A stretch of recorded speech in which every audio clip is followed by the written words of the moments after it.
a été annoncée. Vous dénoncez le fait du prince ?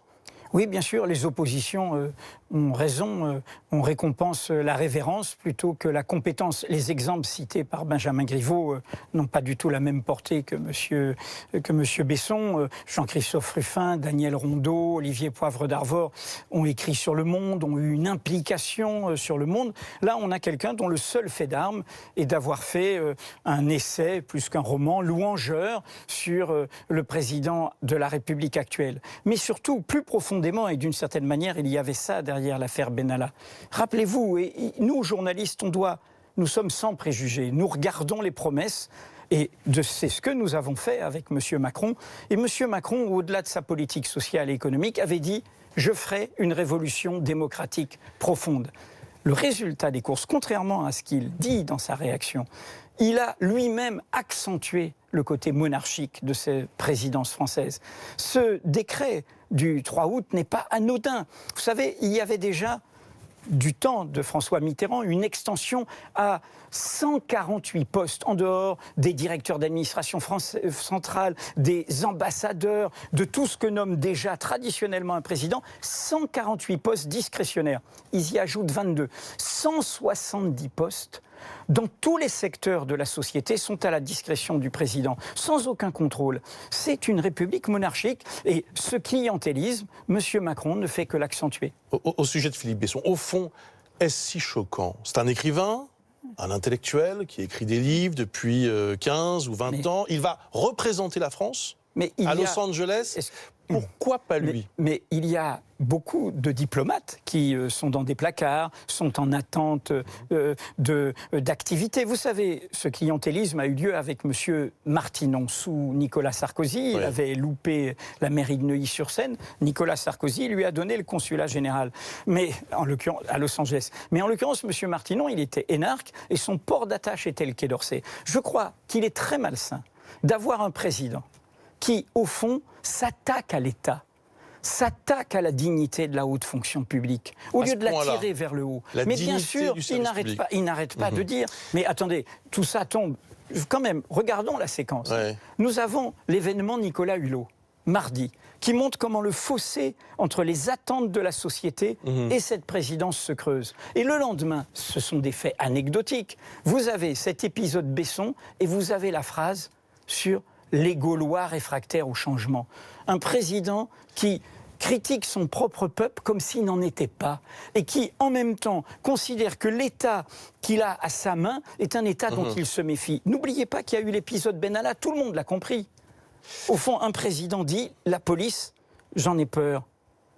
Les militaires, j'en ai peur. Et pour ma sécurité, ça ne peut être qu'un type à moi de 26 ans qu'on fait lieutenant-colonel de réserve de la gendarmerie par clientélisme encore. » Vous dénoncez une dérive monarchique, c'est ce que vous disiez à l'instant. Vous observez, Louis Plenel, les présidents depuis 3 décennies, au moins. Oui, et vous écrivez 42 ans exactement. Vous écrivez dans un texte très sévère, ce soir, sur Mediapart, vous écrivez la chose suivante. Le crétinisme présidentiel est la pathologie d'un pouvoir personnel démesurément puissant et solitaire.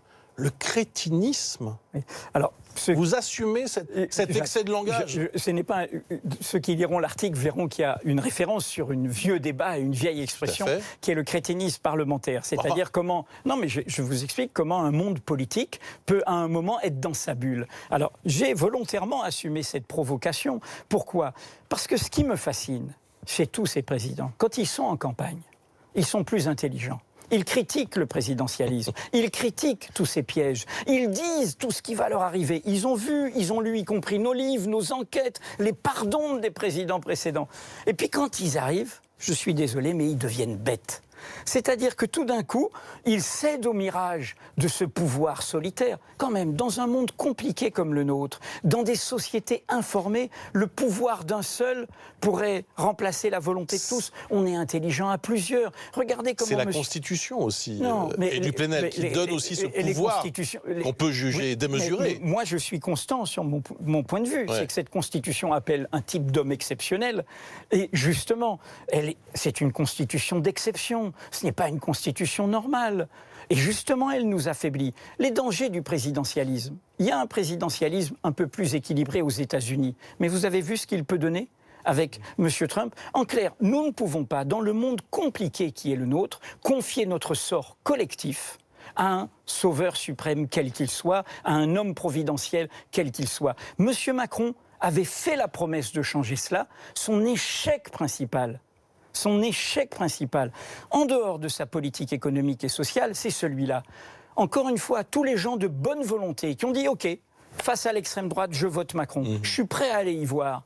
Je suis prêt à aller y voir parce que peut-être il va y avoir de l'air, il va y avoir du débat. Regardez quand même comment sa majorité parlementaire est caporalisée, comme sous les plus anciennes présidences. En clair, c'est aujourd'hui, je le redis, une présidence du vieux monde et non pas d'un nouveau monde. Il ne suffit pas d'être jeune pour être neuf.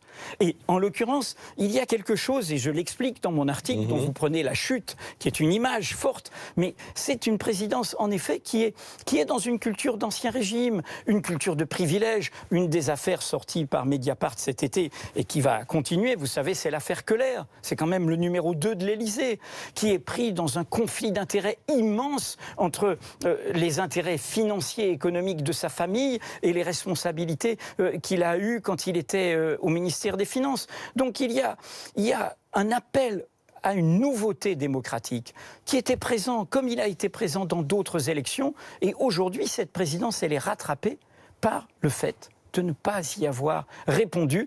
Et M. Macron s'entête, regarde avec morgue ces Gaulois rétifs au changement. Eh bien non. Les Gaulois, ils sont divers, ils sont multiples. C'est une phrase stupide, en clair, d'essentialiser un peuple comme celui-là. Il a parlé d'un trait d'humour, aujourd'hui, pour commenter cette polémique. C'est une constante chez lui, les Gaulois, je suis le modernisateur. C'est très curieux, un peuple, il est divers, il est multiple. On ne peut pas... Sincèrement, c'est une ânerie de parler d'un peuple en le présentant comme une sorte de corps homogène et immobile, pardon. Merci beaucoup, Edoui Plenel. La tribune, le texte que vous avez signé ce soir est à retrouver sur Mediapart. Merci beaucoup. Dans un instant, Gérard Depardieu, dans la tour.